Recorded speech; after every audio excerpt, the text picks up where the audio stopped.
Hello everybody, welcome back to TechTube. I hope you all are doing great.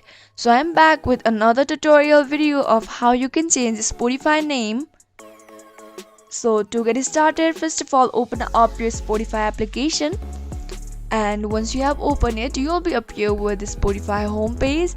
Now in order to change your name, what you can do is simply tap on that top left corner, which once you tap on it, tap on your name where view profile is also written. Once you tap on it, you can see the option edit and three dots.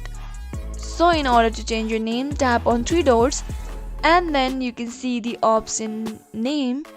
So just clear the name and type down the new name that you want to add or you like to add and save the changes. Doing so will successfully help you change your name on Spotify. I hope you found the video to be helpful and informative.